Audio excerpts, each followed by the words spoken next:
नमस्कार दोस्तों, स्वागत है आपका इस YouTube चैनल में।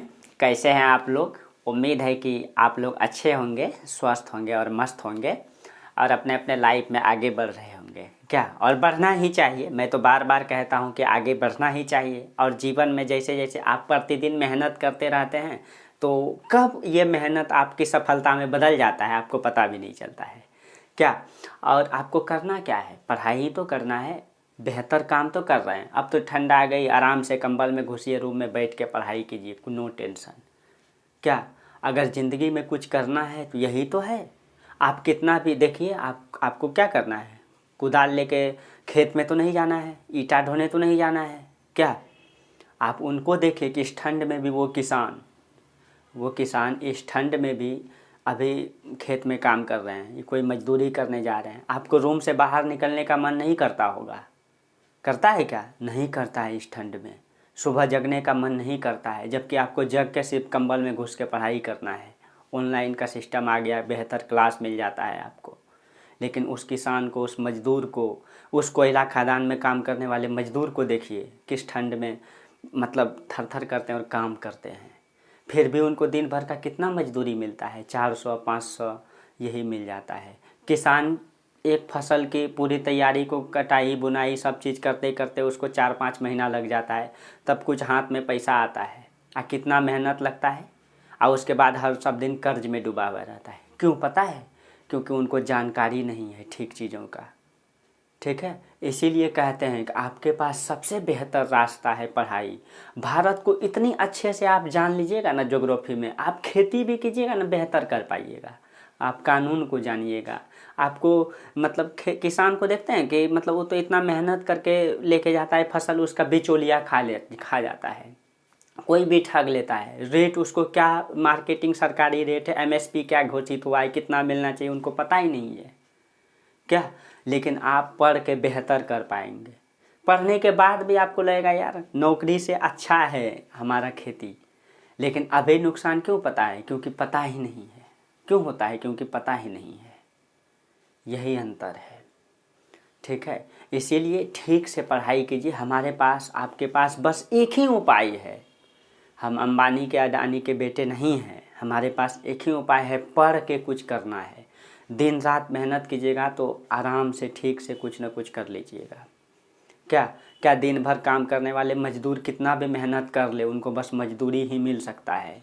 लेकिन आप मेहनत कीजिएगा तो आप इतिहास रच सकते हैं, एक कामयाबी हासिल कर सकते हैं। उनका अंतर और आपका, उनका मेहनत और आपका मेहनत में यही अंतर है। ठीक है, चलिए हम लोग बात करते हैं। देखिए मेरा क्लास थोड़ा लंबा होता है, कम कंटेंट होता है, इसीलिए आप लोग घबराइए नहीं। हम एक एक चीज़ों को अच्छे से बता रहे हैं। थोड़ा लेट तो होगा ही, हम बार बार कहते हैं। जो चीज़ें लेट होगा बेहतर होगा, संघर्ष भरा होगा आपके अनुकूल होगा, कठिनाइयाँ होगी आपके अनुकूल होगा, बेहतर मिलेगा। इसीलिए जो चीज़ें आराम आराम से मिले वही सबसे अच्छा होता है। आप ये सीधा कॉन्सेप्ट देखिए, एक बार में कोई भी चीज़ अपने आप में डाल लीजिए, वो कभी होगा नहीं। धीरे धीरे आराम से मेरा हर चीज़ों को आप समझ पा रहे होंगे। जहाँ नहीं दिक्कत होता है वहाँ आप कमेंट कीजिएगा। थोड़ा लेट होता है लेकिन ज़्यादा कंटेंट नहीं होता है। क्या आप लोग आराम से बैठ के देख सकते हैं, लिख सकते हैं। इसीलिए आप लोग क्लास कीजिए, घबराइए नहीं। इतना चीज़ें बता देंगे भारत के बारे में ना, आपको मतलब लगेगा कि यार नया दुनिया में आ गए हैं। भारत को अब अलग तरीके से देखिएगा, एक एक चीज़ों को बताएंगे हम। इसीलिए आपको घबराना नहीं है, पूरा क्लास करना है। ठीक है, चलिए अब हम लोग आगे बढ़ते हैं। देखिए हम लोग बात कर रहे थे अगले क्लास में भारत बांग्लादेश के बीच में कौन कौन सा विवाद है, यहाँ तक लाके छोड़ दिए थे। क्या भारत चीन देख लिए थे, उधर पाकिस्तान देख लिए, अफगानिस्तान सीमा देख लिए, नेपाल सीमा देख लिए, बांग्लादेश सीमा देखते हैं आज। देखिए जो भारत और बांग्लादेश के बीच जो हमारा सीमा विवाद है, ठीक है, कई सारा विवाद है भारत बांग्लादेश के बीच में। यहाँ विवाद आप लोग लिख लीजिएगा। तो सबसे पहले हम देख लेते हैं भारत और बांग्लादेश के बीच, हम बोले थे स्थल सीमा सबसे लंबी सीमा साझा करती है न। भारत और बांग्लादेश के बीच सबसे, आप लोग लिख लीजिएगा, हम भारत बांग्लादेश यहाँ लिख दिए हैं तो यहाँ से स्टार्ट करते हैं। सबसे लंबी सीमा साझा करती है न, कितना? 40-96 किलोमीटर। 40-96 किलोमीटर सबसे लंबी।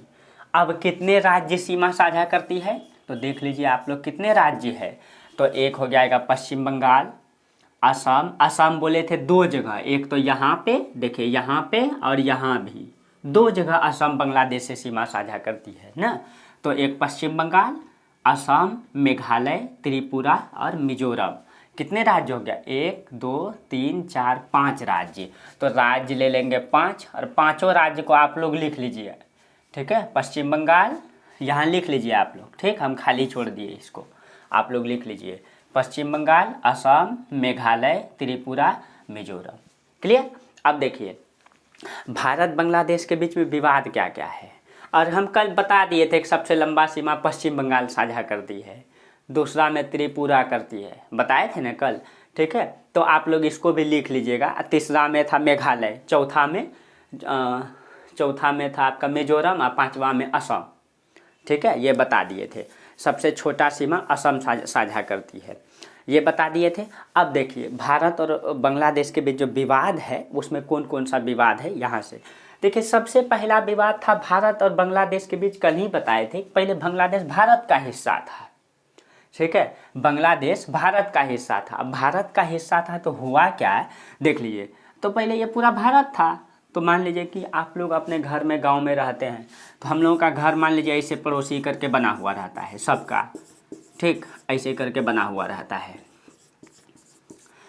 अब मान लीजिए कि हम लोग पड़ोसी हैं, ये मेरा चाचा का घर है, ये मेरा घर है, बीच में मतलब खाली जगह है, यहाँ ये एक का घर है, या इनका चाचा का घर है, या जिनका भी बड़े पापा जो भी है घर है। अब मान लीजिए कोई विवाद हुआ, अब इस गांव को अलग कर दिया गया, इस गांव को अलग कर दिया गया किसी विवाद के कारण। अब चाचा का घर इधर, मतलब कि मेरा घर इधर, दादाजी उधर, दादी उधर, अब हो गया। अब देश तो बढ़ दिया, सरहद तो खींच दिए, लेकिन हमारा भावना खिंचाता है क्या? दादा चाचा कभी छूटेगा? नहीं छूटेगा।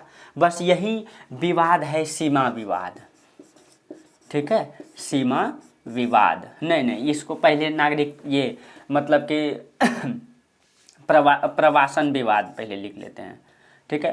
प्रव्रजन कहते हैं उसको, जैसे प्रवास होता है वहाँ से, अवैध प्रवास, ठीक है, अवैध प्रवास। अवैध प्रवास, अवैध प्रवास का मतलब ये हो गया जब सीमा खिंचा गया, ठीक है। अब यहाँ सीमा खींच दिए, लेकिन अब कुछ फैमिली इधर का इधर, इधर का इधर हो गया, तो बांग्लादेश से बहुत सारे लोग भारत आने लगे अवैध तरीके से, अवैध तरीके से आने लगे। और ये आज भी चल रहा था, अब तो कम हुआ है। पिछले अभी 2-4 साल पहले आपको पता है कि एनआरसी कानून 19 में लाया गया था, ठीक है, इसी कारण से लाया गया था। तो ये विवाद है अवैध प्रवास का विवाद, ठीक है, क्योंकि बांग्लादेश से बहुत बांग्लादेशी अवैध तरीके से, ठीक है, पश्चिम बंगाल, त्रिपुरा, मेघालय, असम राज्य में बहुत सारा, कुछ बिहार में भी, मतलब कि 3 करोड़ तो उस समय आया था जब 1971 का युद्ध हुआ था, ठीक है। आप लोगों को देखिए ये सब कहानी इसमें लंबा हो जाएगा, इसलिए ज़्यादा नहीं खींचेंगे हम, ठीक है। ये एक विवाद है अवैध प्रवास का, बस आपको टॉपिक रखना है कि कौन कौन सा विवाद है, ठीक है। और ये अवैध प्रवास एनआरसी अगर पढ़ना है तो आप लोग थोड़ा सा सर्च मार लीजिएगा। तो एक है अवैध प्रवास का विवाद।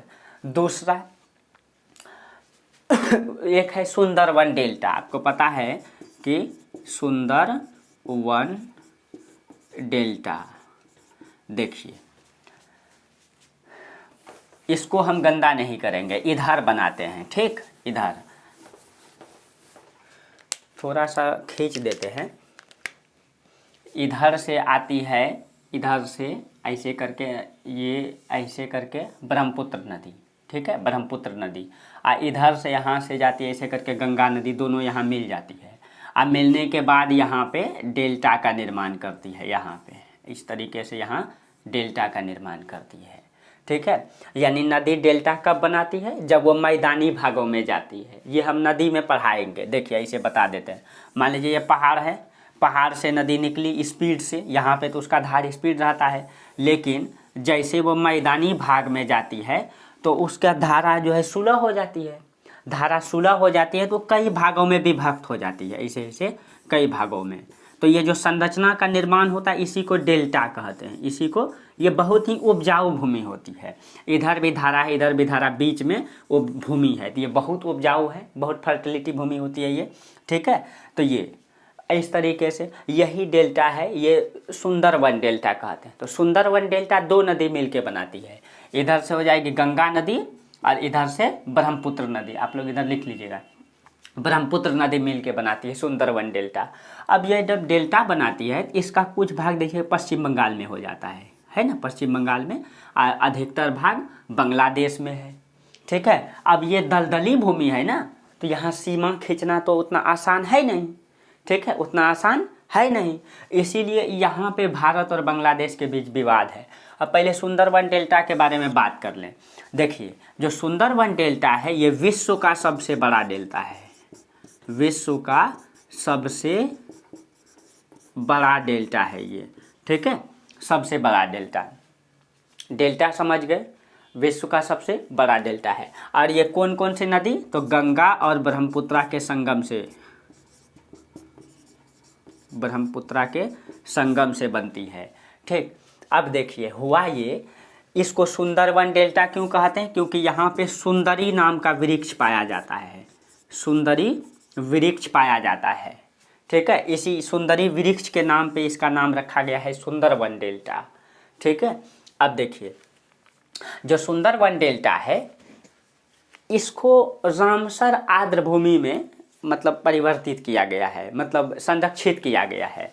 अब ये रामसर आर्द्र भूमि क्या है, देखिए इसको जो है सुंदरवन डेल्टा को किसमें, तो रामसर आर्द्र भूमि में, रामसर आर्द्र भूमि में इसको संरक्षित किया गया है। ठीक है, और इसको भारत का 27वां रामसर स्थल घोषित किया गया है, 27वां, ये क्वेश्चन पूछ सकता है। अब ये रामसर क्या है, देखिए रामसर जो है ना ईरान का एक शहर है। ये जो रामसर है ये ईरान में है, ईरान का एक शहर है। यहाँ पे 1971 2 फरवरी को, 2 फरवरी 1971 ईस्वी में एक समझौता हुआ था कि पूरी दुनिया में जहाँ जहाँ पे डेल्टाई क्षेत्र है, नदी जो जहाँ डेल्टा बनाती है, जो उपजाऊ भूमि है, ठीक है, उसको रामसर आर्द्र एक संरक्षित क्षेत्र घोषित किया जाए, उसको संरक्षण दिया जाए। क्यों, क्योंकि ये जो डेल्टा है ना, ये जो आर्द्र भूमि है, ये सुंदरवन जो डेल्टा है, यहाँ पे विशेष वृक्ष पाया जाता है। ठीक है, और ये मतलब कहा जाता है कि ये जो है मतलब यहाँ पे जो वृक्ष पाया जाता है, इसका वृक्ष जो है ना, इधर से समुद्र का पानी, इधर से नदी का पानी, मीठा जल और खारा जल दोनों मिलता है। ठीक है, इसीलिए यहाँ पे एक विशेष प्रकार का जो वृक्ष पाया जाता है, वो क्या करता है कि मिट्टी को, वहाँ की जो मिट्टी है वो दलदली मिट्टी होती है, आप लोग सर्च मार के देखिएगा। ठीक है, उसको कटने से बचाती है, कटाव से बचाती है, उसका कई सारा फायदा है। ठीक है, और उसका जो पेड़ होता है, जैसे मान लीजिए कि ये हो गया पेड़, ये पेड़ हो गया, तो इसका जो ये जड़ होता है, नीचे में जड़ होगा यहाँ। ठीक है, लेकिन इसका जड़ क्या होता है, नीचे से ऊपर तक, ऊपर से नीचे, ये नीचे से ऊपर तक जुड़ा हुआ रहता है, ऐसे करके रहता है, निकला निकला हुआ, यही आर्द्र भूमि के कारण से। ठीक है, तो इसका इम्पोर्टेंस बहुत है। ठीक है, तो इसी में विवाद है, क्योंकि इसका कुछ हिस्सा इधर है, कुछ हिस्सा, ज़्यादा हिस्सा यहाँ है, तो इसमें सीमा खींचना आसान नहीं है, उसी में विवाद है। ठीक है, इसका कारण ये है कि देखिए मान लीजिए कि एक नदी है, ऐसे करके एक नदी बहती है। ठीक है, अब जब नदी प्रवाहित होती है, इधर एक देश है, इधर एक देश है। ठीक है, अब बीच में सीमा खींचना है, इधर इस देश का एक दो द्वीप इधर निकल गया है, एगो इसका इधर निकल गया है द्वीप। अब वहाँ पे अब मान लीजिए कि सीमा टेढ़ा है, ऐसे करके है, ऐसे करके सीमा है। ठीक, अब देखिए ये 4 गो द्वीप तो इस देश का हिस्सा बनेगा, ये गो द्वीप इसका हिस्सा बनेगा, लेकिन नदी तो स्थिर रहती नहीं है, स्थिर रहती नहीं, इसीलिए कभी कभी पता नहीं चल पाता कौन किसका हिस्सा है, और उसी में विवाद हो जाता है। तो यही है सुंदरवन डेल्टा का विवाद। ठीक है, ये सुंदरबन डेल्टा विवाद है। ये कई सारा, इसको अलग से पढ़ाएंगे सुंदरबन डेल्टा के बारे में, इससे क्वेश्चन भी आता है। ये ध्यान रखिएगा, ये भारत का 27वां रामसर स्थल घोषित किया गया है, सुरक्षित भूमि। ठीक है, मतलब 1971 में ये समझौता हुआ था ईरान शहर में कि जितने भी देश में विशेष क्षेत्र हैं प्रकृति के दृष्टि से, प्रकृति के लिहाज से, ठीक है, उसको संरक्षित किया जाए। तब इसको जो है भारत का जो ये सुंदरबन डेल्टा है, इसको भी रामसर आर्द्र भूमि के रूप में संरक्षित किया गया। ये भारत का 27वां रामसर आर्द्र भूमि है। ठीक है, आर्द्र भूमि का मतलब दलदली भूमि है। चलिए, ये हो गया आपका सुंदरबन डेल्टा विवाद। समझ गए आप लोग कैसे सीमा विवाद होता है। चलिए, उसके बाद देखिए, एक है तीस्ता नदी विवाद। देखिए अब तीस्ता नदी विवाद क्या है।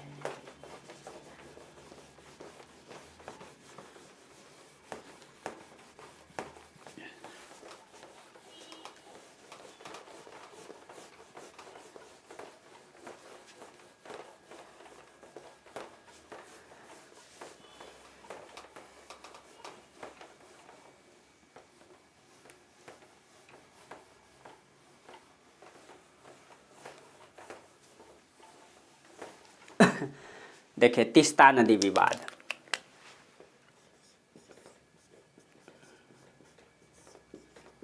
तीस्ता नदी विवाद, ये तीस्ता नदी विवाद क्या है। देखिए जो तीस्ता नदी है ना, ये यहाँ से निकलती है। तीस्ता नदी ये सिक्किम है, इस सिक्किम का एक ग्लेशियर है जेमू ग्लेशियर, यहाँ से ऐसे निकल के और ऐसे करके ये जाके ब्रह्मपुत्रा में मिल जाती है। देखिए अब अगर हम ब्रह्मपुत्रा नदी की बात करेंगे तो वहाँ समझिएगा थोड़ा, ऐसे करके ब्रह्मपुत्रा आई और ऐसे करके यहाँ इधर से गंगा नदी है ना। देखिए ब्रह्मपुत्रा नदी को चीन में जो है ना यारलुंग सांगपो कहा जाता है, और जब वो भारत में प्रवेश करती है तो उसको ब्रह्मपुत्रा कहा जाता है, ब्रह्मपुत्रा कहा जाता है। ठीक, ब्रह्मपुत्र कहा जाता है। और जैसे वो बांग्लादेश में क्रॉस करती है तो उसको जमुना कहा जाता है। ध्यान रखिएगा, जमुना। ठीक है, बांग्लादेश में जमुना कहा जाता है। अब देखिए, और इधर से निकलती है सिक्किम से, यहाँ से देखिए ऐसे करके तीस्ता नदी, और तीस्ता नदी ऐसे करके निकल के जेमू ग्लेशियर से, यहाँ पे सिक्किम में है जेमू ग्लेशियर, निकल के जमुना में जाके मिल जाती है। ठीक, जैसे जमुना में मिलती है यहाँ पे, तो इसमें विवाद क्या हो जाता है कि देखिए ये सिक्किम होते हुए पश्चिम बंगाल से भी गुजरती है, होते हुए तब जाके बांग्लादेश में जाती है। ठीक है, तो बांग्लादेश की सरकार और पश्चिम बंगाल की सरकार जो ममता बनर्जी है, उनका कहना है कि हम इसका ज़्यादा पानी उपयोग करेंगे क्योंकि हमारे क्षेत्र से ये निकलती है। ठीक है, तो अब अगर हम ये, क्योंकि यहाँ पे मतलब बिजली भी उत्पादन किया जा सकता है। ठीक है, तो बांग्लादेश कहता है कि ये तो प्राकृतिक चीज़ें हैं, वहाँ से आता है, आप उसको रोक नहीं सकते हैं। ठीक है, तो इसीलिए इसी में समझौता हुआ है। तीस्ता नदी विवाद में तब समझौता हुआ कि भारत कितना पानी उपयोग करेगा, बांग्लादेश कितना करेगा। ठीक है, तो इसी में विवाद था। तो इसमें क्या हुआ, तीस्ता नदी विवाद में समझौता हुआ, इसके तहत 1983 में समझौता हुआ। ठीक है, ये समझौता हुआ 1983 में। ध्यान रखिएगा, ये जेमू ग्लेशियर से निकलती है। जेमू ग्लेशियर कहाँ है, सिक्किम में। 1983 में समझौता हुआ और इसके तहत कहा गया कि भारत जो है इसका 39% पानी यूज करेगा। ठीक है, अब बांग्लादेश इसका 36% पानी यूज करेगा। अब बाकी जो बचा वो नदी को जिंदा रहने के लिए 25% नदी प्रवाहित होगी। ठीक है, तो ये तीस्ता नदी विवाद था। ठीक, अब देखिए, अब इसको आप लोग समझ गए तीस्ता नदी क्या विवाद है। तीस्ता नदी ध्यान में रखिएगा ब्रह्मपुत्रा की सहायक है, जो जमुना में, ब्रह्मपुत्रा को ही जमुना कहा जाता है। ये क्लियर हो गया आपको। अब देखिए दूसरा विवाद क्या है, एक है यहाँ पे फरक्का बैराज का विवाद। ठीक है, एक है फरक्का बैराज विवाद, उसको भी देखिए। फरक्का बैराज विवाद क्या है, फरक्का बैराज। देखिए फरक्का बैराज विवाद क्या है। भारत क्या कर लिया, देखिए ये गंगा नदी है ना, गंगा की एक वितरिका है। वितरिका, सहायक और वितरिका में क्या अंतर होता है। मान लीजिए एक नदी यहाँ से निकली, पहाड़ से निकल के गई, यहाँ आके गिर गई समुद्र में, और इसमें जाके एक नदी यहाँ से निकली और इसमें जाके मिल गई, एक नदी यहाँ से निकली इसमें जाके मिल गई, इस प्रकार से कई सारा नदी इसमें जाके मिली, मतलब कि ये अपना पानी यहाँ से लेके गई या गंगा में मिल गई, तो इसको कहेंगे सहायक। क्या कहेंगे? सहायक। यानी गंगा कोई सहायता देती है पानी में, ये अपना पानी यहाँ से निकालती है लेके गंगा में मिल जाए, सहायक। लेकिन ये मान लीजिए गंगा प्रवाहित होती है, यहाँ पे आई, एक भाग इधर निकल गया, एक भाग इधर निकल गया, एक भाग इधर, यानी कि यही पानी डिवाइड हो गया, तो इसको कहेंगे वितरिका, वितरित हो गई तो वितरिका। ठीक है, तो इसी प्रकार से यहाँ पे गंगा की एक वितरिका है, यहाँ पे ऐसे करके, यहाँ पे सॉरी पश्चिम बंगाल में है, यहाँ पे एक वितरिका है ऐसे करके, ठीक है, हुगली। ठीक है, अब हम यहाँ बताते हैं, देखिए इधर से गंगा निकली, आया यहाँ पे, एक सेकंड भाई, देखिए इधर से गंगा ऐसे करके निकली और ऐसे गिर गई, लेकिन यहाँ पे एक इसकी वितरिका है, ऐसे करके एक वितरिका है, कौन सा है, इसको कहते हैं हुगली नदी, हुगली। ठीक है, हुगली नदी के एकदम यहाँ पे बना हुआ है हल्दिया बंदरगाह, हल्दिया। ये अंग्रेजों के समय ज़्यादा विकसित किया गया हल्दिया बंदरगाह को। ठीक है, और यही हल्दिया बंदरगाह से जो है भारत का व्यापार बहुत ही विकसित। इससे पहले यहाँ पे था प्राचीन काल में ताम्रलिप्ति बंदरगाह, इतिहास में पढ़ाते हैं हम। ठीक है, ताम्रलिप्ति बंदरगाह यहीं पे था। अब जो है यही ताम्रलिप्ति बंदरगाह जो है ना, नहीं ये नीचे था, और थोड़ा सा ऊपर था शायद, नहीं नीचे ही था, जो पानी में समाहित हो गया। हाँ, नीचे ही था, पानी में समाहित हो गया। अब ताम्रलिप्ति बंदरगाह का यूज नहीं होता है, हल्दिया बंदरगाह का यूज है। लेकिन ये जो हल्दिया बंदरगाह है ये समुद्र में नहीं है, ये देखिए ये पश्चिम बंगाल है ना, समुद्र यहाँ है, तो बंदरगाह यहाँ पे है, नदी पे बना हुआ है ये बंदरगाह, ये बंदरगाह नदी पे बना हुआ है। अब जब नदी पे बना हुआ है, नदी तो सूख जाती है। ठीक है, जब क्योंकि भारत की जो नदियां हैं वो सालों भर तो नदी में पानी रहती नहीं है, लेकिन इसमें सालों भर पानी रहती है, लेकिन जून जुलाई के महीना में पानी कम हो जाता है। इसीलिए भारत सरकार क्या सोचा कि यहाँ पे हम एक बैरेज बना देते हैं। ठीक है, इसको पानी रोक के, इधर का पानी जो है रोक के इधर प्रवाहित कर देंगे। अब देखिए भाई, इधर का पानी रोक दीजिएगा तो बांग्लादेश में पानी तो कम हो जाएगा ना, कम हो जाएगा। तो यहीं पे 1972 में बनाया गया फरक्का बैरेज, किसके लिए? हल्दिया बंदरगाह ठीक से संचालित हो सालों भर, इसके लिए। ठीक है, तो बांग्लादेश की सरकार ने क्लेम किया कि आप ऐसे कैसे कर सकते हैं, मेरा देश कैसे चलेगा। ठीक है, क्योंकि भाई यही गंगा नदी से ये पूरा क्षेत्र जो है सिंचित है। और दूसरा चीज़ है कि ये डेल्टाई भाग जो है कि सूख जाएगा, पूरा प्रकृति प्रभावित हो जाएगा। ठीक है, बांग्लादेश का जीवन रेखा है वो, क्योंकि वहीं से उसका पूरा चलता है सब चीज़ें, इसीलिए उसमें विवाद हुआ, हुगली नदी विवाद कहा जाता है।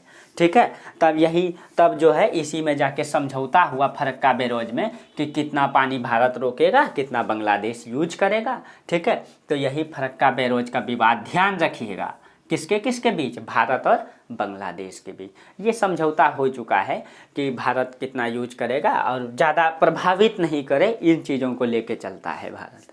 ठीक है, और भारत तो का एक पक्ष हमेशा रहता है कि समझौतावादी नीति अपनाता है ना। चलिए, ये आप लोग समझ गए। उसके बाद है तिपाई बांध विवाद, एक विवाद है तिपाई बांध विवाद, उसको भी देख लीजिए आप लोग, इसको आप लोग बना लीजिएगा। ठीक है, कब बनाया गया? 1972 में। ठीक, अब देखिए एक है तिपाई बांध विवाद, तिपाई बांध विवाद। अब तिपाई बांध क्या है? देखिए यहाँ से एक नदी निकलती है, मतलब ब्रह्मपुत्रा की ही सहायक है। ठीक है, मणिपुर से निकलती है, मणिपुर से निकल के ऐसे करके आती है।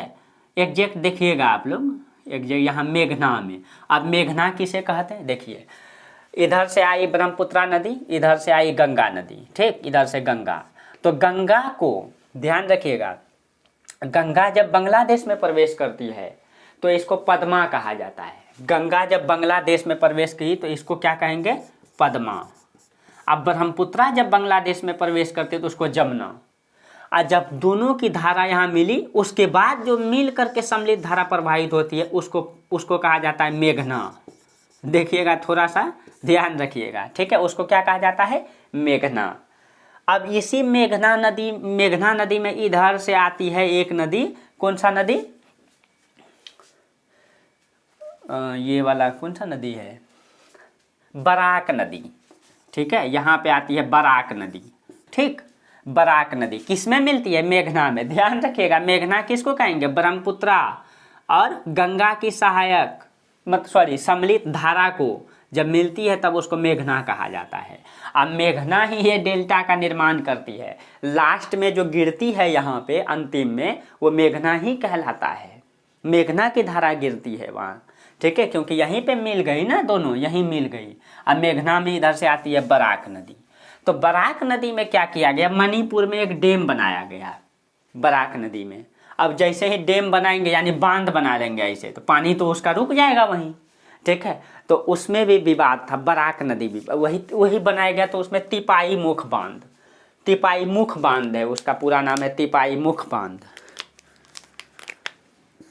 तिपाई मुख बांध, ठीक है, तिपाई मुख बांध बनाया गया। तो उसी में विवाद हुआ, तब मणिपुर में बनाया गया इसमें बांध। तो उसमें बांग्लादेश की सरकार क्लेम की, तब दोनों में बोला गया कि हाँ ठीक है, आपस में समझौता कर लिया गया कि हम ज़्यादा प्रभावित नहीं करेंगे। तो ये ध्यान रखिएगा कि तिपाई मुख बांध विवाद किस किस देश के बीच है, ये ध्यान रखना है।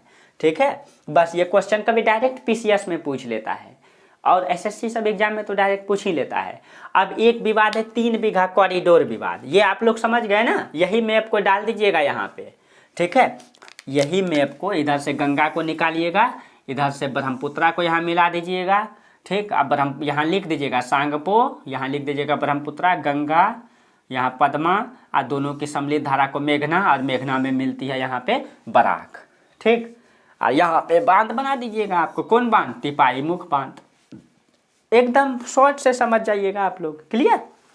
चलिए यहाँ तक हो गया आपका। अब एक है 3 बीघा कॉरिडोर विवाद।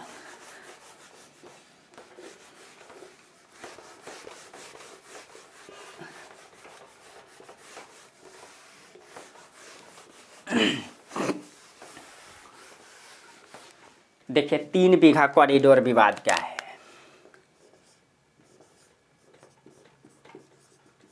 3 बीघा कॉरिडोर, देखिए 3 बीघा कॉरिडोर यही है, हम आपको बोले ना कि यहाँ पे जो एक बहुत सारी मतलब धाराएं निकलती है, तो नदी में सीमा खींचना आसान नहीं है। ठीक है, हम लोग इतना पतला पतला यहाँ नदी बना दी, लेकिन नदी कितनी चौड़ी होती है आप समझ ही रहे हैं। तो मान लीजिए कि ऐसे करके, मान लीजिए कि ये नदी आई, ऐसे करके कई सारा धारा बना रही है। ठीक है, अब ये नदी तो बहुत चौड़ी चौड़ी है ना, बहुत चौड़ी चौड़ी है। मान लीजिए इसी नदी का एगो डेल्टा यहाँ निकल गया, नदी के बीच में आप लोग देखें टीला निकल जाता है, एगो टीला इधर निकल गया, एगो इधर निकल गया, एगो इधर, यहाँ टीला सब निकल गया। अब भारत बांग्लादेश की सीमा इसे खिंचा हुआ है, अब बीच में एगो टीला आ गया, अब इधर है बांग्लादेश, इधर है भारत। अब ये वाला टीला निकल गया, पता नहीं चलता है कि उसका सीमा में किसका, क्योंकि नदी का बीच में ये टीला निकल गया है। ठीक है, नदी का बीच में टीला निकल गया है। तो इसी में क्या हो गया, इसी में क्या हो गया कि मान लीजिए कि ये वाला मान लीजिए हमारा भारत है, इधर है बांग्लादेश। ठीक, तो ऐसे करके सीमा तो यहाँ पे सीधा सीधा है नहीं, सीमा देखिएगा ना ऐसे ऐसे कैसे कैसे ऐसे ऐसे है, ऐसे ऐसे है सीमा। ठीक, ऐसे ऐसे बना हुआ है, ऐसे में हम लोग सीमा बनाए हैं ऐसे करके। कुछ भाग इसका इधर है, बांग्लादेश का कुछ भाग देखिए इधर आ गया, अब भारत का कुछ भाग इधर चल गया, गया ना। अब इसी में बांग्लादेश बेचारा मान लीजिए यहाँ आना है, यहाँ आना है, तो वो आएगा कैसे, भारत को पार करके आना पड़ेगा उसको। ठीक है, तो उसी में यहाँ पे बोला, अब ये वाला हिस्सा मान लीजिए पश्चिम बंगाल राज्य का है ये वाला, अब इसको टपेगा पश्चिम बंगाल को, तब ना वो अपना भूमि पे यहाँ पे आएगा। ठीक है, तो यहीं पे एक कॉरिडोर बनाया गया पश्चिम बंगाल में। ठीक है, पश्चिम बंगाल में एक कॉरिडोर बनाया गया, उसी को कहते हैं 3 बीघा कॉरिडोर। ठीक है, इसी को यहाँ पे एक कॉरिडोर बनाया गया बांग्लादेश को प्रवेश करने के लिए, उसी को कहते हैं 3 बीघा कॉरिडोर। ठीक है, तो ये पश्चिम बंगाल के कूच बिहार जिले में है, कूच बिहार जिले में है, बांग्लादेश के दोहोग्राम और अंगोपोत को जोड़ता है। देखिए बांग्लादेश का जो है इधर मान लीजिए कि ये वाला हो गया दोहोग्राम, दोहोग्राम, और इधर हो गया अंगोपोत, अंगोपोत। ठीक, अब अंगोपोत तो उसका इलाका में है, अब बीच में बॉर्डर है ये वाला, ठीक है, ये वाला बॉर्डर है ये, लेकिन ये बॉर्डर है तो ये तो भारत में आ गया ना, दोहोग्राम कूच बिहार जिले में, अंगोपोत बांग्लादेश में। अब वो इधर आएगा कैसे? तब यहीं पे कूच बिहार जिले में पश्चिम बंगाल में कॉरिडोर बना दिया कि आप जाइए, इसको इधर आने का आपको जगह दे देते हैं। इसको 2011 में इसी कॉरिडोर को 2011 में क्या किया गया, लीज पर दे दिया गया, 99 साल की लीज पर दे दिया, किसको? बांग्लादेश को। ठीक है, कि ये कॉरिडोर आप 99 साल तक यूज करते रहिए, अपना भूमि का इधर संरक्षण कीजिए आके। इसी को कहते हैं 3 बीघा कॉरिडोर। ठीक है, आप समझ में आ गया होगा। ठीक है, दोहोग्राम को अंगोपोत से जोड़ती है ये 3 बीघा कॉरिडोर, समझ में आ गया। चलिए, अब एक विवाद है ये भूमि विवाद। भूमि विवाद, तो भूमि विवाद में क्या क्या है, इधर देखिए, भूमि विवाद, बस यही विवाद है, भूमि में भी यही विवाद है, भूमि विवाद। अब देखिए, हुआ ये कि मान लीजिए कि ये वाला इधर है बांग्लादेश की सीमा, मतलब ये हो गया बांग्लादेश, इधर है भारत। ठीक, बीच में ये सीमा है ना, लेकिन सीमा तो इतना सीधा है नहीं भारत बांग्लादेश के बीच में। ठीक है, एकदम यहाँ पे कई सारी नदियाँ हैं जो प्रवाहित होती हैं, कई सारा नदियाँ हैं जो, मतलब इधर से नदियाँ आई, कुछ ऐसे ऐसे बनी हुई है। ये तो प्राकृतिक चीज़ें हैं ना, कि इधर का नदियाँ इधर, इधर का नदियाँ इधर हो गई। ये नदियाँ डेल्टा भी बनाई है, ऐसी झिक चैक वाला डेल्टा है कि पता भी नहीं चलता है कौन किधर है, दलदली भूमि है। ठीक है, तो इसी में क्या हो गया है, अब देखिए, इधर हो गया भारत और इधर हो गया बांग्लादेश। तो भारत का इस क्षेत्र में बहुत सारा भूमि जो है बांग्लादेश में था। ठीक है, अब बांग्लादेश का बहुत सारा भूमि भारत में था। ठीक है, मतलब है भी, ये है, मतलब कि भारत का भूमि इसके पास है, इसका भूमि इसके पास। अब देखिए, तो भारत के पास जो है भूमि, इधर हम भारत लिख देते हैं, ये हो गया भारत और ये हो गया बांग्लादेश, बांग्लादेश। ठीक, भारत बांग्लादेश, जो भारत के पास भूमि है, ठीक है, वो मतलब 51 क्षेत्र है, इसको अंतर्राष्ट्रीय क्षेत्र कहा जाता है। ठीक है, या अंतर विदेशी क्षेत्र कहा जाता है। ये जो क्षेत्र है ना, इसको अंतः विदेशी क्षेत्र कहा जाता है, अंतः विदेशी क्षेत्र, अंतः विदेशी क्षेत्र। ठीक, तो अंतः विदेशी क्षेत्र जो ये बांग्लादेश का इधर है, हमारा इधर है। ठीक है, तो भारत के पास बांग्लादेश का 51 ऐसा क्षेत्र था। ठीक है, 51 क्षेत्र बांग्लादेश का भारत के पास है। और यहाँ पे जो टोटल जनसंख्या निवास करती है वो 14,215 है। जनसंख्या जो है 14,215 है जनसंख्या यहाँ का। 14,000 लोग रहते हैं इस क्षेत्र में, उपजाऊ भूमि है ना। ठीक है, यहाँ ये जो पूरा क्षेत्रफल है, इसका जो क्षेत्रफल है वो 7110.02 किलोमीटर स्क्वायर में फैला हुआ है। यानी बांग्लादेश का भारत के पास इतना भूमि है, 51 क्षेत्र है टोटल, ये जनसंख्या यहाँ इतना है, इतना क्षेत्रफल है। अब भारत का जो बांग्लादेश के पास है वो कितना है, वो 111 क्षेत्र है बांग्लादेश के पास, भारत का 111 क्षेत्र। ठीक, 111 क्षेत्र, उसका जो जनसंख्या है 37,334, 37,334 ये जनसंख्या। ठीक है, क्षेत्रफल की अगर हम बात करेंगे, जो क्षेत्रफल है वो 17,160.63, 17,160.63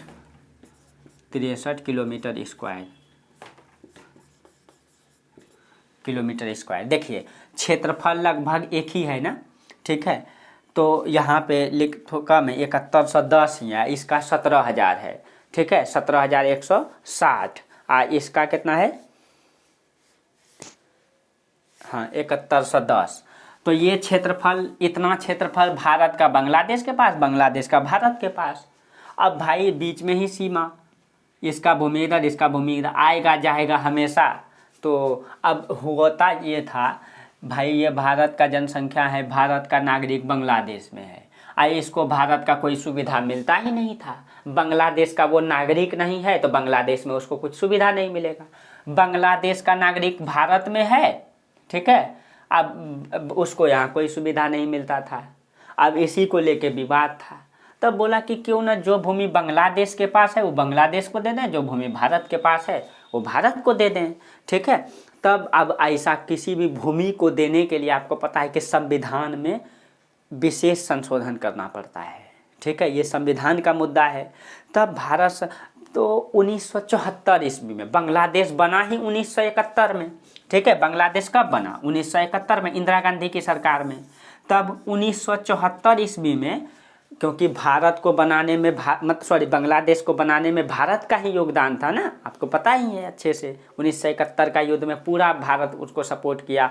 बांग्लादेश का 3 करोड़ नागरिक भारत आ गया था, उसको खाना पीना हर चीज़ें देना, ठीक है। उस समय खुद भारत की भूखमरी चल रही थी भारत में, फिर भी उस समय इंदिरा गांधी सरकार थी, सारा सपोर्ट की और उसी के सपोर्ट से बांग्लादेश बना।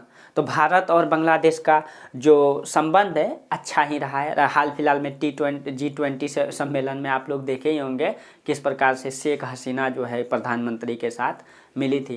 तो भारत और बांग्लादेश के साथ अच्छा संबंध है हमेशा से, ठीक है। तो दोनों में समझौता हुआ। उस समय मुजीबुर रहमान था वहाँ का प्रधानमंत्री, ठीक है। भारत से इंदिरा गांधी और वो मुजीबुर रहमान, इसीलिए इसको इंदिरा रहमान समझौता कहा जाता है। इंदिरा रहमान समझौता कहा जाता है, रहमान समझौता। ये कब हुआ था? 1974 में। यही हुआ था कि इसका भूमि जो है उसको दे दिया जाए, इसका भूमि जो है इसको दे दिया जाए, मतलब जो जिस देश में वहीं रह जाएगा उसको नागरिकता दिया जाएगा, ठीक है। ये हुआ। लेकिन भाई समझौता से होगा नहीं, उस समय संविधान में संशोधन करना था विशेष, उस समय नहीं हो पाया, ठीक है। लेकिन समझौता को बोला कि जब संविधान संशोधन हो जाएगा तब इसको इम्प्लीमेंट कर देंगे। तब भारत सरकार ने 100वां संशोधन किया 2015 में। ये ध्यान रखिएगा, 100वां संशोधन को एकदम ध्यान रखिएगा, 2015 में किया, ठीक है। ये और इसी से संबंधित है वो 100वां संशोधन। और उसका भूमि को उसको दे दिया गया, मतलब जो भारत का भूमि इसके पास है उसको दे दिया, इसका भूमि इसके पास इसको दे दिया। तो यही था ये, मतलब भूमि विवाद, ठीक है। ये हो गया भूमि विवाद, ठीक। ये आप लोग समझ गए। बहुत सारा चीज़ें अभी भी चल ही रहा है, ठीक है। भूमि विवाद। हाँ, भारत और बांग्लादेश के बीच 2 ट्रेन भी चलती है। बांग्लादेश की राजधानी है यहाँ पे ढाका, यहाँ पे है, ठीक है। और पश्चिम बंगाल की राजधानी यहाँ कोलकाता है, यहीं पे है, हुगली नदी के किनारे बसी हुआ कोलकाता है, ठीक। तो भारत और बांग्लादेश के बीच 2 ट्रेन चलता है। एक चलता है मैत्री एक्सप्रेस, ठीक है, एक है मैत्री एक्सप्रेस, ठीक। दूसरा है बंधन, ठीक है, उसका नाम है बंधन एक्सप्रेस, ठीक। देखिए जो मैत्री एक्सप्रेस है इसको ध्यान में रखिएगा, ढाका से कोलकाता के बीच 2008 में प्रारंभ किया गया, कोलकाता से ढाका, ठीक है। ध्यान रखिएगा मैत्री एक्सप्रेस, यहाँ लिख लीजिएगा कोलकाता टू ढाका, ठीक है। इसको कब प्रारंभ किया गया? 2008 में प्रारंभ किया गया, ठीक है। उसके बाद बंधन एक्सप्रेस कोलकाता से खुलना बांग्लादेश में है। ये बंधन एक्सप्रेस जो है कोलकाता से खुलना के बीच चलती है, खुलना। इसको 2017 में चालू किया गया था। अगर आपको बांग्लादेश जाना है ना तो वीज़ा पासपोर्ट लगेगा, लेकिन आप ट्रेन से भी जा सकते हैं डायरेक्ट, ठीक है। आप पश्चिम बंगाल जाएंगे कोलकाता, यहाँ से ट्रेन पकड़ेंगे चले जाएंगे, ठीक है। तो ये है भारत और बांग्लादेश के बीच कुछ संबंध। देखिए अब हमारा किसके किसके साथ रह गया है? म्यांमार के साथ पहले देख लेते हैं, ठीक है। देखिए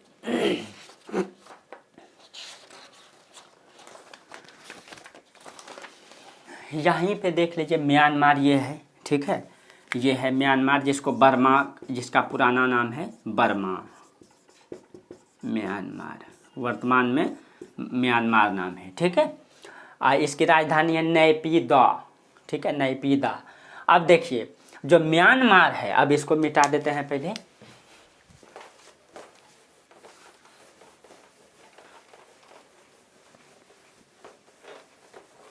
आज विवाद को खत्म ही कर लेते हैं, तो फिर अगले क्लास से फिर थोड़ा हाथ से लिखना पड़ता है ना, इसीलिए थोड़ा सा हो जाता है, लेकिन आप लोगों को समझ में बेहतर आता है। चलिए, अब म्यांमार और भारत के बीच देखिए, म्यांमार और भारत के बीच में कितने राज्य सीमा साझा करती है? देखिए, एक अरुणाचल प्रदेश, नागालैंड, मणिपुर और मिजोरम। ठीक है, मिजोरम तक ही सीमा साझा करते, त्रिपुरा नहीं। हाँ, एक चीज़ें बताना भूल गए, आप लोग वहाँ बांग्लादेश में लिख लीजिएगा। ये जो त्रिपुरा है ना, भारत और बांग्लादेश के बीच जो सीमा रेखा है त्रिपुरा में, इसको जीरो लाइन कहा जाता है। क्वेश्चन पूछ सकता है, ठीक है। और त्रिपुरा बांग्लादेश से 3 तरफ से घिरा हुआ है, 3 तरफ से, इसलिए इसको त्रिपुरा कहा जाता है। ठीक, बांग्लादेश से 3 तरफ से घिरा हुआ है त्रिपुरा। अब भारत बांग्लादेश के बीच जो यहाँ पे सीमा है त्रिपुरा में, इसको जीरो लाइन कहा जाता है। ठीक, बाकी तो वही रेड क्लिप रेखा है ही, ये ध्यान रखिएगा, वहाँ बताना भूल गए।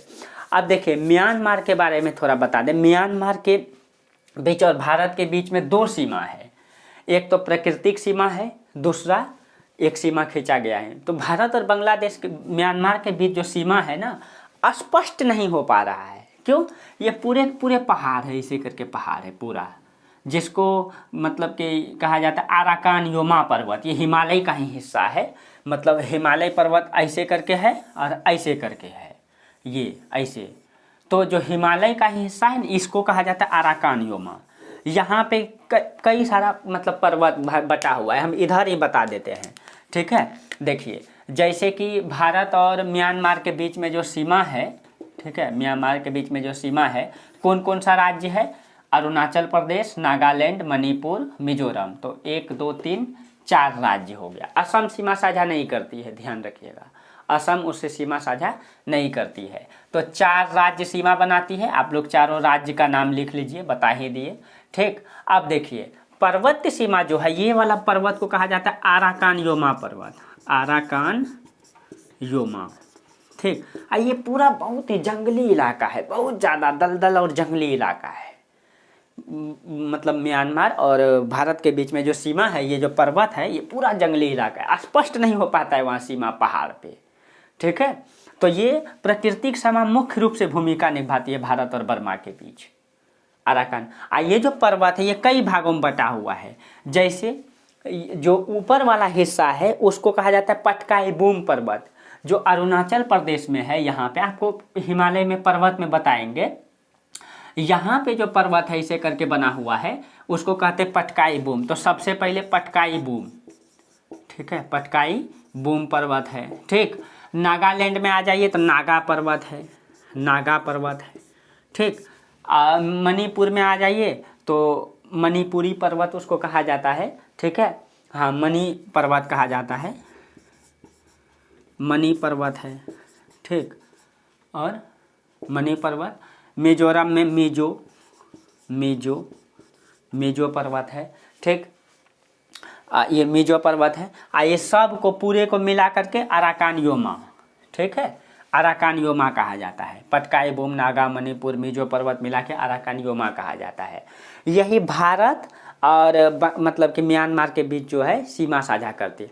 इन दोनों, ये पूरा पर्वत है ना, तो पूरा का पूरा घना जंगल बना हुआ है। ठीक है, घना जंगल है यहाँ पे। प्लस में मतलब कि दलदली इलाका है, जंगली इलाका भी है, मतलब दलदली, पहाड़ी है ही, पूरा दलदल नहीं है, मतलब कुछ नदी के कारण ऐसा बना। आपको पता है कि नदी मतलब पहाड़ में जो है कि कैसा इलाका होता है। ठीक है, पूरा जंगली। इसके कारण से यहाँ पे ना जो मतलब कहा जाता है कि तस्करी बहुत ज़्यादा होता है, मानव तस्करी, शराब तस्करी, और मतलब कई सारा वो ड्रग्स वगैरह तस्कर होता है भारत और म्यांमार के बीच, इस जंगल के कारण से। ठीक है, सेना लगा हुआ रहता है, फिर भी पहाड़ी इलाका में उतना क्लियर नहीं है, क्योंकि भारत म्यांमार के बीच ज़्यादा मतलब सैन्य टकराव तो है नहीं कि बहुत फोर्स हमेशा लगा रहेगा पाकिस्तान और चाइना के तरह। इसलिए यहाँ सामान्य रूप से पहाड़ी इलाका है, दुर्गम क्षेत्र है, मानव तस्करी और ये सारा चीज़ें खूब होता है, और अभी भी होता है। ठीक है, बस यही इन दोनों के बीच में विवाद है। ठीक है, इन दोनों के बीच में विवाद है। तो थोड़ा सा पहले हम इसके बारे में देख लें कि मतलब बर्मा के बारे में पहले जान लें। जो बर्मा, इसका पुराना नाम तो आपको बता ही दिया, बर्मा है, ठीक है। और इसको बर्मा को जो है या म्यांमार को जो है, अब इसके बारे में थोड़ा सा कुछ तथ्य जान लीजिए। जैसे इसका म्यांमार, ठीक, इसका पुराना नाम क्या है, बर्मा है, ठीक। इसको जो है दक्षिण पूर्व का द्वार कहा जाता है, दक्षिण पूर्व का द्वार। क्यों कहा जाता है दक्षिण पूर्व का द्वार? क्योंकि भारत अगर दक्षिण पूर्व एशिया जाना चाहता है, थाईलैंड, कंबोडिया, वियतनाम, ठीक है, सिंगापुर अगर आप जाना चाहेंगे तो यहाँ देखिए, ये भारत है ना, ये म्यांमार है। अगर आप ये दक्षिण पूर्व एशिया इसे कहा जाता है। यहाँ पे देखिए थाईलैंड है, Cambodia, Vietnam, Laos, Singapore, Malaysia, Indonesia, ये सारा देश अगर जाना चाहेंगे तो यही म्यांमार से ही जाना पड़ेगा। इसीलिए दक्षिण पूर्व एशिया का द्वार इसको कहा, क्योंकि यहीं से हम लोग जाएंगे ना, ये दक्षिण पूर्व एशिया, इसीलिए इसको द्वार कहा जाता है। हालांकि आगे क्लियर कर ही देते हम, अभी बता ही दिए। इसलिए दक्षिण पूर्व एशिया का द्वार इसको कहा जाता है, समझ लिए।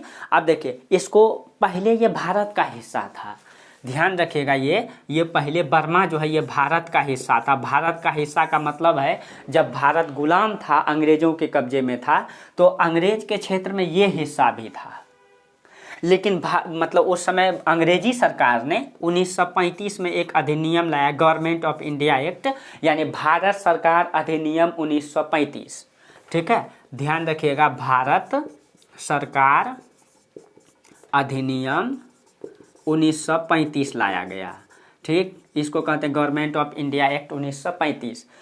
ये उस समय अंग्रेज सरकार थे, उसी समय लाया गया था, ठीक है। इसी एक्ट के तहत 1937 ईस्वी में, ठीक है, भारत और म्यांमार को अलग कर दिया गया। नहीं तो पहले म्यांमार भी भारत का हिस्सा था ब्रिटिश गवर्नमेंट के समय, ठीक है। तो ये पहले म्यांमार भी अपना ही था। लेकिन 1935 में एक्ट आया और 1937 में अलग कर दिया गया। गवर्नमेंट ऑफ इंडिया एक्ट के तहत उसको अलग कर दिया गया। आपको पता है कि यही म्यांमार में यहाँ पे जेल है, रंगून जेल, जहाँ पे कई सारा भारतीय स्वतंत्रता सेनानी को, बाल गंगाधर तिलक को भी रखा गया। आपको पता है बहादुर शाह जफर को, जो अंतिम मुगल बादशाह थे, वहीं रखा गया था, ठीक है। वही तो वहाँ शायरी लिखा करते थे और आज भी है। आप जाइएगा ना, जिस जेल में उसको रखा था, उस जेल में पूरा वो शायरी से भर दिया था। बहादुर शाह जफर, सोचिए, एक समय पूरा हिंदुस्तान का मुगल बादशाह था और वो लिखता था कि दर दर भटकता रहा ज़िंदगी के लिए, और 2 गज ज़मीन भी नहीं मिला दफन के लिए, ठीक है। तो जीवन का सच्चाई यही है दोस्तों, ठीक है। जो आपका कर्म है ना, यही आपके साथ जाता है, बाकी कुछ नहीं जाता है।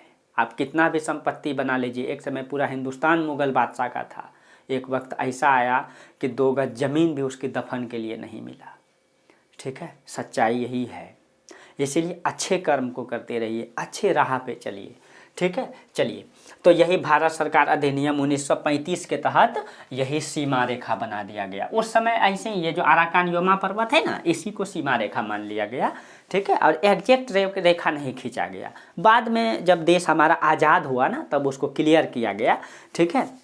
भौगोलिक सीमा है, मतलब उसको कहते हैं। अब देखिए, इसकी जो सीमा की लंबाई है टोटल 1643 किलोमीटर है, ठीक है। टोटल जो लंबाई है सीमा का कितना है, 1643 किलोमीटर। सब सीमा याद रखिएगा, बांग्लादेश के साथ 4096, इसके साथ 1643 किलोमीटर, ठीक है। चाइना के साथ कितना था, 3488 किलोमीटर। पाकिस्तान के साथ बताए थे ना 3300, कितना था, 3333 किलोमीटर। देख लीजिएगा आप लोग एक बार, ठीक है। ये है सीमा। हमको एक डाटा बहुत ज़्यादा ध्यान नहीं रहता है, हमको कॉन्सेप्ट रहता है, ठीक है, कि इतना इतना लगभग है, ऐसे करके। चलिए, अब देखिए, हाँ, भारत, इसके बीच में कौन कौन सा विवाद है, मानव तस्कर, मानव प्लस में ड्रग्स, ठीक है, ये सारा विवाद है। क्योंकि बहुत सारा मानव तस्करी, ड्रग्स, उग्रवाद यहाँ पे, ठीक है, उग्रवाद बहुत ज़्यादा है, उग्रवाद इस जंगल में, ठीक है, ये चीज़ें होती रहती। बाकी सीमा में ज़्यादा विवाद नहीं है, भारत और उसके बीच में सैन्य टकराहट नहीं है, बस गलत तरीके से जो तस्कर होते हैं वो तस्करी करते हैं, इसीलिए, ठीक है। और ये चीज़ें हैं। चलिए आपका म्यांमार के, हाँ म्यांमार के साथ एक चीज़ें हैं, एगो कॉन्सेप्ट है उसको समझा देते हैं। कालादान प्रोजेक्ट लाया गया है, ठीक है, एक प्रोजेक्ट बनाया गया है कालादान प्रोजेक्ट।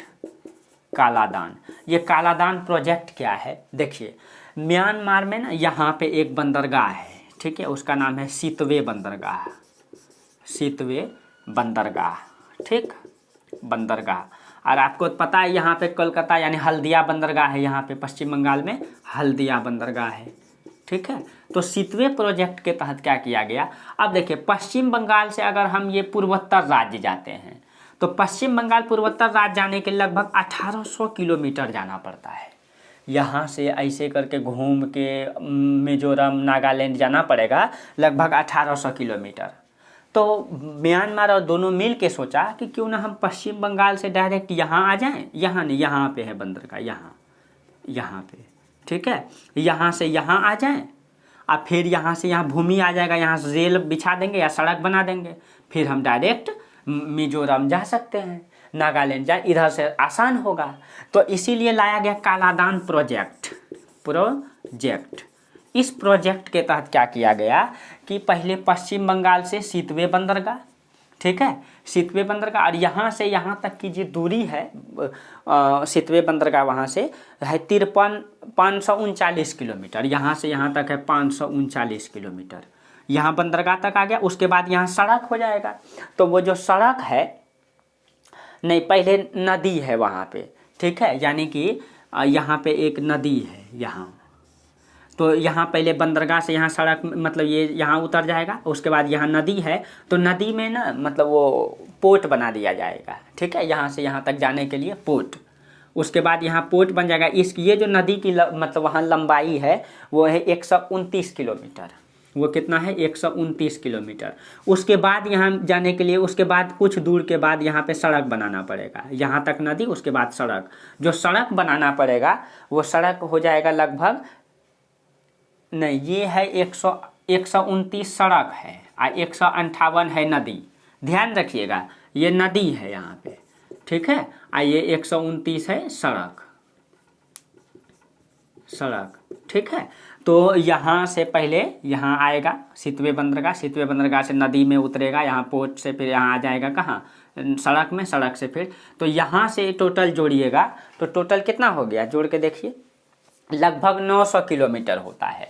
अगर इधर से हम जाते हैं तो लगभग 900 किलोमीटर होता है। दूसरा फायदा ये हो जाएगा कि सड़क परिवहन और जो मतलब जल परिवहन है, तो जल परिवहन सस्ता होता है, एकदम रख दीजिए जितना भी डाल सकते हैं। सड़क में तो एक बार में एक ही ट्रक जाएगा, उसमें तो एक बार में मतलब 100 ट्रक लोड हो जाता है उसमें, और आसानी से कम ईंधन में पहुंच जाता है, दूरी भी कम। तो इसीलिए सितवे प्रोजेक्ट लाया गया, ठीक है। ये कहाँ से, ध्यान रखिएगा आप लोग इधर बना लीजिएगा, हल्दिया से सितवे बंदरगाह, सितवे बंदरगाह से फिर नदी, ऐसे करके नदी बना लीजिए, नदी से फिर जो है इधर सड़क बना दीजिए, ऐसे करके सड़क ये वाला चिन्ह दे दीजिए, ठीक है।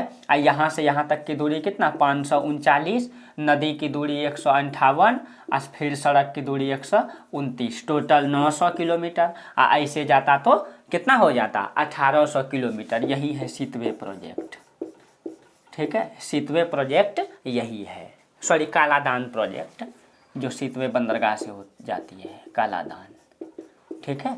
कालादान ये सितवे बंदरगाह से कौन बंदरगाह को जोड़ेगा, हल्दिया बंदरगाह को, ठीक, ये ध्यान रखिएगा। कोलकाता बंदरगाह भी नाम आ जाएगा तो उसमें आप घबराइएगा नहीं, ठीक है। तो यही था आपका म्यांमार के बीच में, ठीक है, और तो कुछ छूटा नहीं। तो ये ध्यान रखिएगा, ये प्रोजेक्ट क्लियर हो गया। अब देखिए, अब भारत और भूटान के बीच सीमा देख लीजिए थोड़ा सा, अब ज़्यादा कुछ नहीं बचा है, भूटान बचा है ना, सब तो हो ही गया। अभी तो 2 चीज़ें बचा ही है, इस क्लास में नहीं हो पाएगा। अच्छा कोई बात नहीं है, अगले क्लास में फिर अच्छे से समझेंगे। 2-3 चीज़ें तो छूटेगा ही, ज़्यादा चीज़ें नहीं छूटेगा। चलिए थोड़ा क्लास तो लंबा हो रहा है क्योंकि हर चीज़ों को ले रहे हैं ना, इसीलिए। चलिए अब भूटान के साथ देख लीजिए, भूटान, ठीक है। देखिए भूटान के साथ कौन कौन राज्य सीमा बनाती है, तो सिक्किम, पश्चिम बंगाल, असम, अरुणाचल प्रदेश, 4 राज्य, ठीक है। तो उसके साथ लिखिए असम, पश्चिम बंगाल, सिक्किम, अरुणाचल प्रदेश। टोटल इसकी जो सीमा की लंबाई है, ठीक है, 699 किलोमीटर। ये सब आप लोग जरूर ध्यान में रखिएगा। एग्जैक्ट नहीं भी रहेगा ना, लगभग एक बार आप पढ़े हुए रहिएगा ना तो ऑप्शन से आप निकाल लीजिएगा, ठीक है, कि हाँ भाई इतना है। 699 किलो। आज कितना राज्य है? 4 राज्य है, ध्यान रखिएगा, 4 राज्य। हाँ, उसमें हम नहीं बताए थे, जो मतलब सबसे अधिक सीमा है ना, मतलब कि अरुणाचल प्रदेश का है म्यांमार के साथ। सबसे लंबी सीमा अरुणाचल प्रदेश के साथ है और सबसे छोटी सीमा नागालैंड के साथ है इसका, म्यांमार का। वहाँ लिख लीजिएगा आप लोग, ठीक है, इसमें आ जाइए। तो 4 राज्य से सीमा साझा करती है, ठीक है। सबसे अधिक इसका असम राज्य से सीमा है इसका, ये देखिए यहाँ से यहाँ तक असम के साथ सबसे ज़्यादा। तो सबसे ज़्यादा है असम के साथ, ठीक है। और जो सबसे कम है वो सिक्किम के साथ है, यहाँ पे सबसे कम सिक्किम के साथ, ठीक, ये सिक्किम के साथ सबसे कम। उसके बाद ये कम में लिख दीजिएगा इसको और अधिक में लिख दीजिएगा इसको, ठीक। और उसके बाद कौन कौन सा? पश्चिम बंगाल राज्य, पश्चिम बंगाल, और एक कौन सा? अरुणाचल प्रदेश, अरुणाचल। 4 राज्य से इसकी सीमा है, ठीक। टोटल लंबा इतना है, ठीक है। देखिए 1949 में भारत और भूटान के बीच मित्रता संधि हुआ था, ठीक है। उसको कहा जाता है ग्रॉस हैप्पीनेस प्रोजेक्ट, ठीक है, प्रोडक्ट कहा जाता है। 1949 में, 1949 में भारत और भूटान के बीच समझौता हुआ था, भारत भूटान के बीच समझौता हुआ था, ग्रॉस हैप्पीनेस प्रोडक्ट, ठीक है। उसके बाद इसके साथ अच्छा संबंध है, ठीक है। भारत भूटान के बीच अच्छा संबंध है, कभी विवाद नहीं हुआ है और अभी तक चल ही रहा है। और सबसे अच्छा मित्र है भूटान अभी के मामले में, ठीक है। सबसे अच्छा मित्र, कोई विवाद नहीं भूटान के साथ। अफगानिस्तान हो गया आपका। अब एक एक आ जाइए, ठीक है, एक एक आ जाइए।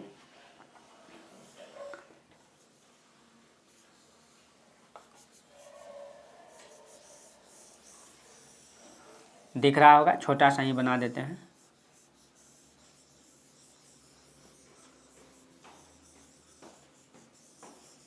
देखिए पाकिस्तान का मामला क्लियर हो गया, अफगानिस्तान का भी क्लियर हो गया, चाइना का भी क्लियर हो गया, ठीक है। नेपाल भी बता दिए, भूटान बता दिए, म्यांमार बता दिए, बांग्लादेश बता दिए, इधर का क्लियर हो गया। अब बच गया एगो श्रीलंका, ठीक, श्रीलंका। और एगो बच गया आपका इधर इंडोनेशिया, जो जल सीमा साझा करती है, ठीक है। तो नहीं, तो इन दोनों का मामला को लंबा हो जाएगा क्लास कल। और कल देखिए, कल बहुत इंपॉर्टेंट चीज़ बताएंगे। अब आप लोगों का बस यही बेसिक क्लियर हो गया ना, अब कल से अच्छे से। और अब भारत का जो अंडमान निकोबार द्वीप समूह के बारे में, लक्षद्वीप समूह, इंडोनेशिया के बीच सीमा, ठीक है, श्रीलंका के बीच जो सीमा, आदम का ब्रिज के बारे में, ठीक है, इंडोनेशिया के बीच, हाँ, म्यांमार के बीच भी कुछ चीज़ें, जो जल वाला जो सीमा है उसको भी बता देंगे, क्योंकि 5 देश के साथ जल सीमा है, तो वो जल सीमा को भी बताएंगे अगले क्लास में। तो अगले क्लास में ये हमारा टॉपिक रहेगा पूरा, अंडमान निकोबार द्वीप समूह, लक्षद्वीप समूह, 5 देश के साथ, ये चीज़ें कल। उसके बाद अगले क्लास में भारत का पूरा अक्षांश देशांतर बताएंगे, ठीक। तो आज यहीं तक रहने दीजिए, फिर हम लोग अगले क्लास में चर्चा करेंगे। Thank you.